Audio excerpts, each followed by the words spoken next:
بسم اللہ الرحمن الرحیم۔ کہانی خزانہ کے ناظرین، السلام علیکم ورحمۃ اللہ وبرکاتہ۔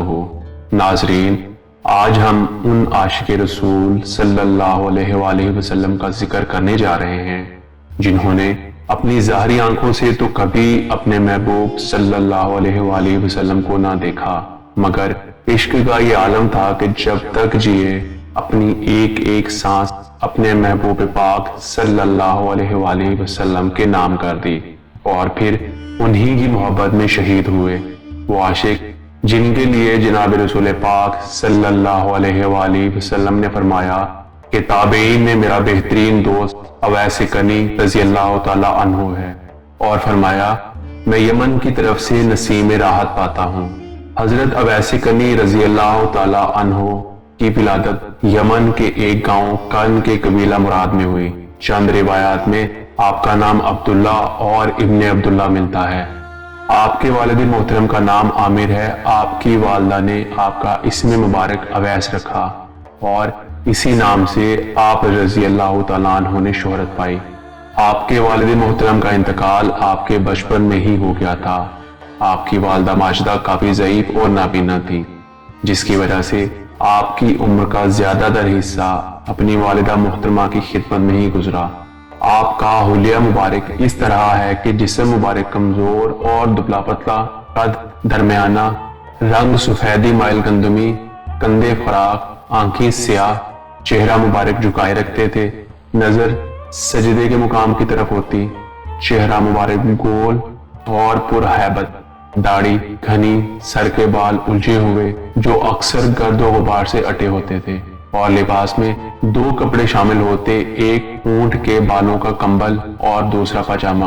حضرت حسن بصری رضی اللہ تعالیٰ عنہ کا فرمان ہے کہ میں نے حضرت سلیمان فارسی کو پیوند لگے ہوئے کمبل میں اور حضرت اویس کنی رضی اللہ تعالیٰ عنہ کو اونٹ کی کھال کے پیوند لگے ہوئے لباس میں دیکھا۔ وہ کھانا جو آپ کے پیٹ کے اندر موجود ہوتا اور وہ لباس جو پہنے ہوئے ہوتے تھے کے علاوہ کوئی بھی چیز اپنے پاس نہ رکھتے تھے، اور فرمایا کرتے تھے اے اللہ، میں تجھ سے بھوکے پیٹ اور ننگے بدن کی معذرت چاہتا ہوں۔ وہ لباس جو میرے بدن پر ہے اور وہ غذا جو میرے پیٹ میں ہے، اس کے علاوہ میرے پاس کچھ بھی نہیں۔ روایت میں آتا ہے آپ کوڑیوں پر سے چیتھڑے چن لاتے اور پھر ان کا لباس بنا لیتے۔ ایک روز کوڑی پر ایک کتا بیٹھا تھا، آپ کو دیکھ کر بھونکنے لگا۔ آپ نے اس سے مخاطب ہو کر فرمایا بھونکتا کیوں ہے؟ جو کچھ تیرے پاس ہے تو کھا، اور جو کچھ میرے پاس ہے میں کھاؤں گا۔ اگر میں باخیریت پل صراط پار کر گیا تو میں تجھ سے بہتر، ورنہ میں تجھ سے بھی بدتر۔ آپ کی سادگی اور حالت عشق کی وجہ سے لوگ آپ کو دیوانہ سمجھتے، آپ کو چھیڑتے اور پتھر مارتے۔ آپ فرماتے بچوں، چھوٹی چھوٹی کنکریاں مارا کرو، بڑے پتھروں سے میرا خون بہتا ہے اور پھر مجھے وضو کرنے اور نماز پڑھنے میں دشواری ہوتی ہے۔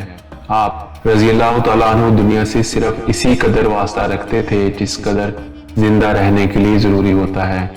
آپ گوشہ نشینی کو پسند فرماتے تھے اور اسی لیے آبادی سے دور ایک مکان میں مقیم تھے۔ آپ فجر کی اذان کے وقت گھر سے نکلتے اور نماز عشاء پر واپس تشریف لاتے تھے۔ اپنے کھانے سے زیادہ جو خوراک بھی آپ کے پاس ہوتی وہ غریبوں میں بانٹ دیتے۔ آپ کو دنیاوی چیزوں سے بالکل محبت نہ تھی۔ جب اس مکان تک بھی لوگوں کی رسائی ہو گئی اور آپ کی عبادت میں خلل پیدا ہونا شروع ہوا تو آپ نے اس مکان کو بھی چھوڑ دیا اور جنگل کی جانب نکل گئے۔ آپ کا ذریعہ معاش شتربانی تھا، جس سے آپ اپنی اور اپنی والدہ کی خوراک کا انتظام کرتے تھے۔ دنیاوی لحاظ سے یمن میں آپ جیسا مفلس کوئی نہ تھا۔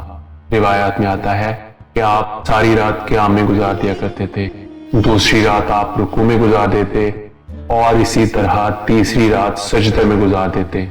جب لوگوں نے آپ سے پوچھا کہ کیا آپ اتنی طاقت رکھتے ہیں کہ روزانہ ایک ہی حالت میں دراز رات گزار دیتے ہیں، آپ نے جواب میں فرمایا دراز راتیں کہاں ہیں، کاش ازل سے ابد تک ایک ہی رات ہوتی جس میں ایک سجدہ کر کے اپنے اللہ کے سامنے رو رو کے دل کا حال کہتا، مگر افسوس کہ راتیں اتنی چھوٹی ہیں کہ صرف ایک ہی مرتبہ سبحان ربی الاعلیٰ کہہ پاتا ہوں کہ دن نکل آتا ہے۔ حضرت ربی بن حشیم رضی اللہ تعالیٰ عنہ فرماتے ہیں کہ ایک بار میں حضرت اویس کرنی سے ملاقات کے لیے گیا، دیکھا کہ فجر کی نماز میں مشغول ہیں۔ نماز کے بعد تسبیح میں مشغول ہوئے۔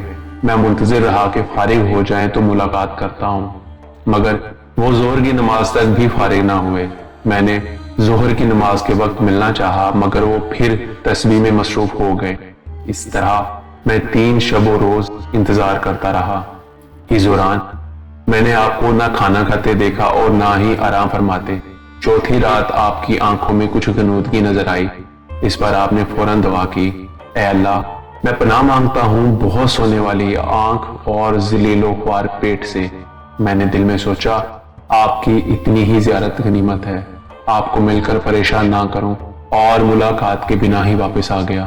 ایک بار آپ برس کے مرض میں مبتلا ہوئے تو آپ نے بارگاہ الہی میں دعا فرمائی، اے اللہ، مجھ سے یہ مرض دور فرما دے، البتہ ایک نشان میرے جسم پر باقی رہے تاکہ میں تیری رحمت اور شفقت کو ہمیشہ یاد کرتا رہوں۔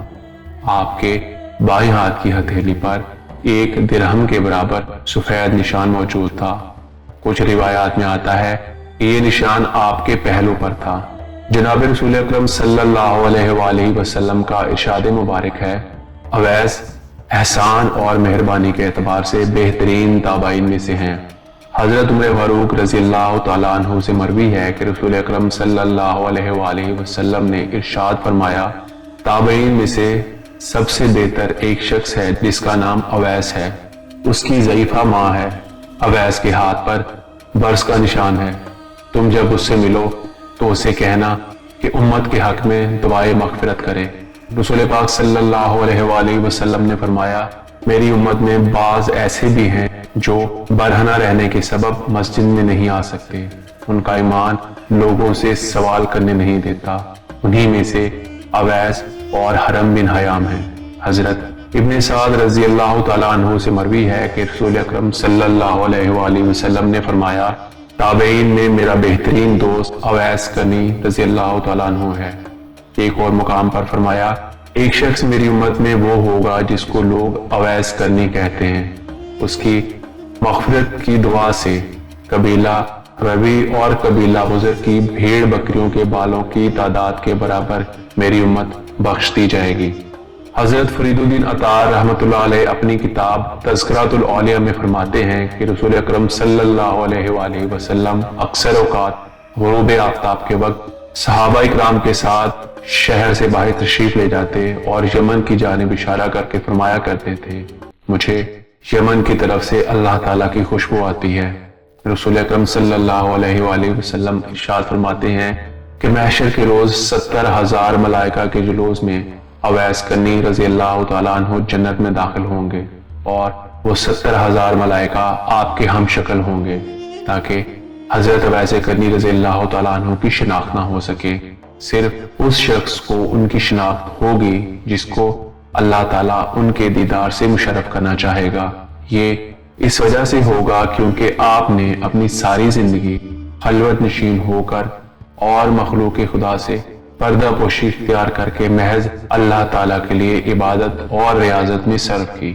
حضرت ابو ہریرہ رضی اللہ تعالیٰ عنہ سے روایت ہے کہ سرکار دو عالم صلی اللہ علیہ وآلہ وسلم نے فرمایا، اللہ تعالیٰ اپنے بندوں میں سے ایسے برگزیدہ بندوں کو دوست رکھتا ہے جو دنیا داروں کی نظر سے پوشیدہ رہتے ہیں، ان کے چہروں کے رنگ سیاہ، پیٹ ساتھ لگے ہوئے، کمریں پتلی ہوتی ہیں، اور وہ ایسے لاپرواہ ہوتے ہیں اگر بادشاہ بھی ملے اور ان سے ملاقات کی اجازت طلب کرے تو وہ اجازت نہ دیں، اگر مالدار عورتیں نکاح کرنا چاہیں تو نکاح نہ کریں، اگر گم ہو جائیں تو کوئی ان کی جستجو نہ کرے، اگر مر جائیں تو ان کے جنازے پر لوگ شریک نہ ہوں، اگر ظاہر ہوں تو ان کو دیکھ کر کوئی خوش نہ ہو، اور اگر بیمار ہوں تو کوئی مزاج پرسی نہ کرے۔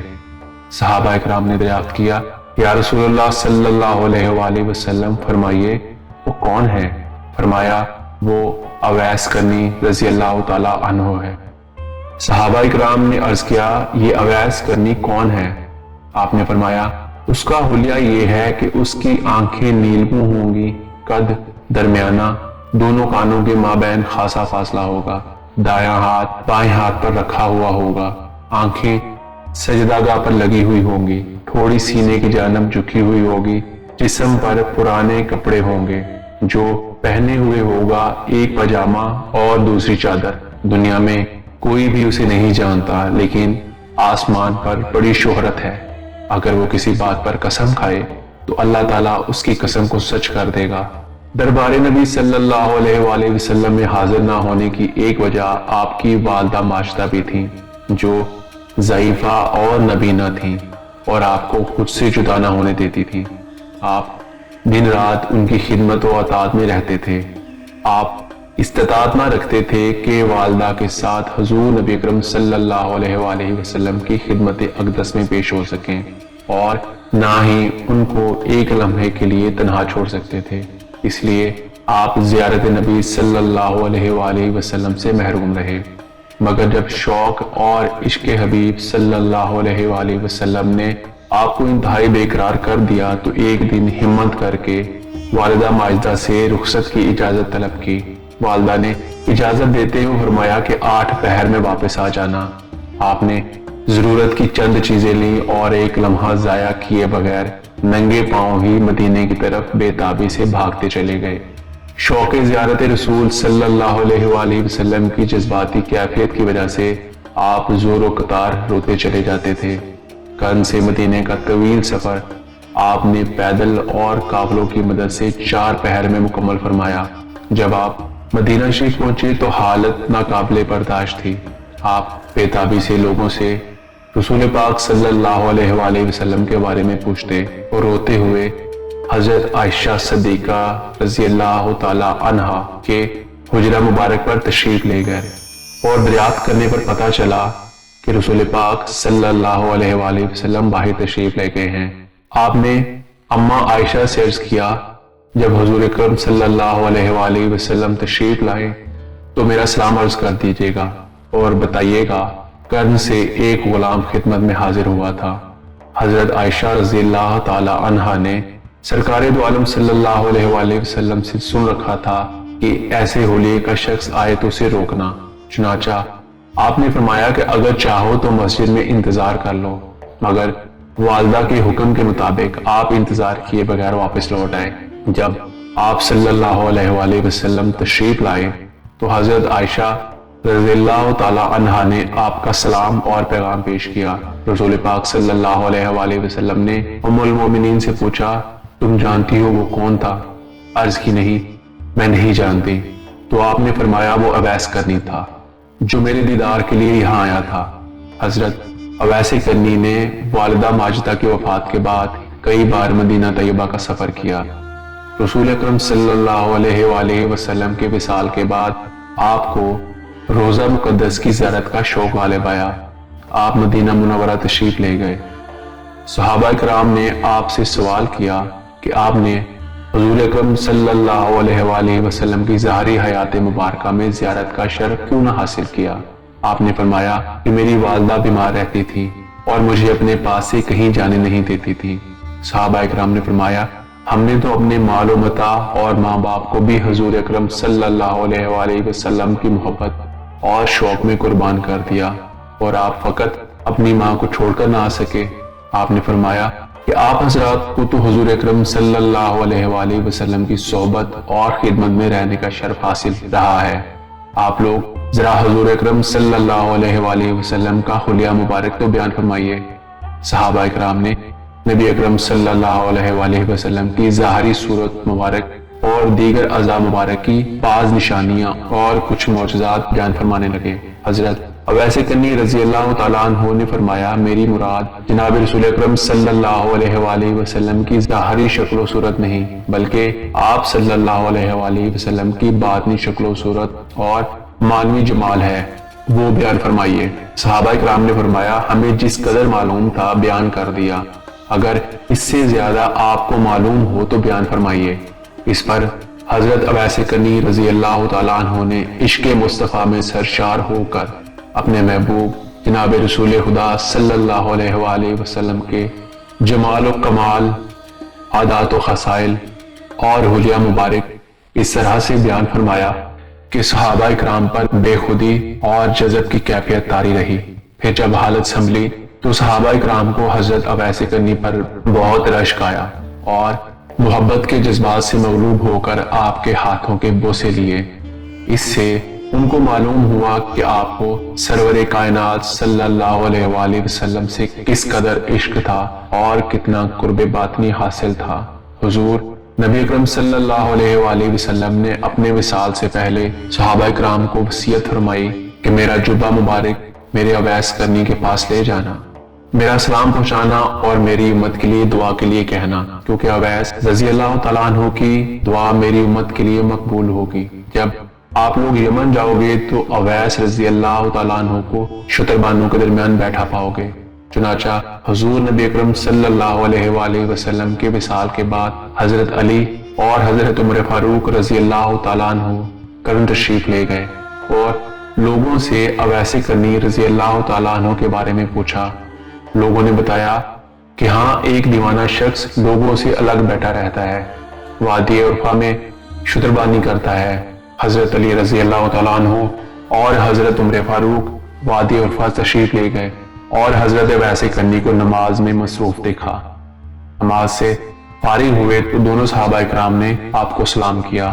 حضرت اویس قرنی نے سلام کا جواب دیا اور خاموش کھڑے رہے۔ صحابہ اکرام نے آپ کا نام پوچھا، آپ نے فرمایا عبداللہ، جس پر حضرت علی رضی اللہ تعالیٰ عنہ نے فرمایا جو کچھ زمین اور آسمان کے درمیان میں ہے سب معبود برحق کی بندگی میں مصروف ہے۔ آپ کو رب کعبہ کی قسم اپنا وہ نام بتائیے جو آپ کی ماں نے رکھا ہے۔ اس پر آپ نے فرمایا میرا نام اویس ہے، آپ لوگ کیا چاہتے ہو؟ صحابہ اکرام نے فرمایا اپنا پہلو کھول کر دکھائیے۔ جب پہلو میں برس کا نشان دیکھا تو فرمایا ہم نے یہ سب تحقیق اس لیے کی کیونکہ جناب رسول پاک صلی اللہ علیہ وآلہ وسلم نے ہمیں آپ کی جو نشانیاں بتائیں وہ ہم نے دیکھ لیں۔ پھر حضور نبی اکرم صلی اللہ علیہ وآلہ وسلم کا سلام پہنچایا اور جبہ مبارک پیش کیا اور امت محمدیہ کے لیے دعائے مغفرت کے لیے درخواست کی۔ حضرت اویس قرنی رضی اللہ تعالیٰ عنہ نے جبہ مبارک چوما اور سر سجدے میں رکھ دیا، پھر روتے ہوئے یہ دعا کی، یا اللہ تیرے محبوب پاک کا جبہ مبارک اس وقت تک نہ پہنوں گا جب تک امت محمدیہ بخش نہ دی جائے۔ جب حضرت اویس قرنی کو سجدے میں زیادہ دیر ہو گئی تو صحابہ اکرام کو خیال ہوا کہ شاید وصال نہ فرما گئے ہوں۔ قریب پہنچے تو آپ نے سجدے سے سر مبارک اٹھایا اور فرمایا اگر آپ لوگ اس طرف تشریف نہ لاتے تو میں اس وقت تک سجدے سے سر نہ اٹھاتا جب تک ساری امت کے بخشش کا پروانہ نہ لے لیتا۔ ابھی بھی اللہ تعالیٰ نے قبیلہ ربی اور قبیلہ مضر کی بھیڑ بکریوں کے جسموں پر بالوں کے برابر امت محمدیہ صلی اللہ علیہ وآلہ وسلم کے گناہ گاروں کو بخشنے کا وعدہ کیا ہے۔ جناب اویس قرنی رضی اللہ تعالیٰ عنہ حضرت علی علیہ السلام کی حمایت میں جنگ صفین میں شریک ہوئے اور لڑتے لڑتے شہادت کا مرتبہ پایا۔ آپ کی وصیت کے مطابق آپ کا جسد مبارک کرن میں لایا گیا، اسی لیے مزار شریف کرن میں موجود ہے۔ پیارے دوستو، وقت کی طوالت کو پیش نظر رکھتے ہوئے جناب اویس قرنی رضی اللہ تعالیٰ عنہ کے قصے کو یہیں پر ختم کرتے ہیں اور اللہ کریم سے دعا کرتے ہیں کہ وہ ہمیں بھی اپنا اور اپنے حبیب صلی اللہ علیہ وآلہ وسلم کا عشق عطا فرمائے۔ آمین یا رب العالمین۔